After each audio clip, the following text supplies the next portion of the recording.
Price lord. ಎಲ್ಲರಿಗೂ ಯೇಸುವಿನ ನಾಮದಲ್ಲಿ ವಂದನೆಯನ್ನು ತಿಳಿಸುವನಾಗಿದ್ದೇನೆ. ನಾವು ಸ್ವಲ್ಪ ಹೊತ್ತು ದೇವರ ವಾಕ್ಯವನ್ನು ಧ್ಯಾನಿಸುವುದಕ್ಕಾಗಿ ಹೋಗುವ ಕೀರ್ತನೆಗಳು 120 ಅದರ 1ನೇ ವಾಕ್ಯ.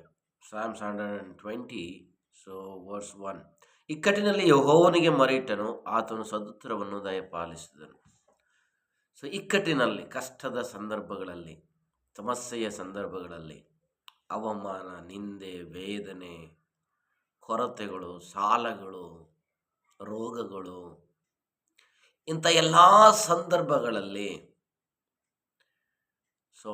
ಅನೇಕ ಸಾರಿ ಮನುಷ್ಯನ ಮೇಲೆ ಭರವಸೆ ಬಿಟ್ಟು ಮನುಷ್ಯನನ್ನು ಹಾತುಕೊಂಡು ಮನುಷ್ಯನನ್ನು ಬೇಡಿಕೊಳ್ಳುತ್ತೇವೆ.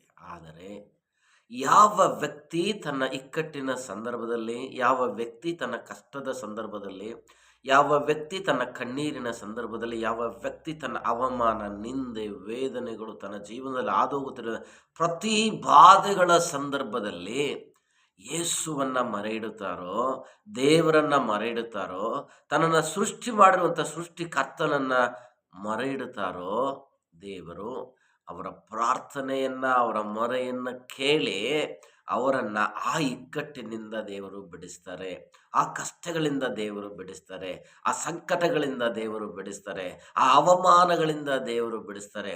ಅದೇ ದೇವರು ಯೇಸು ಕ್ರಿಸ್ತನಾಗಿದ್ದಾರೆ.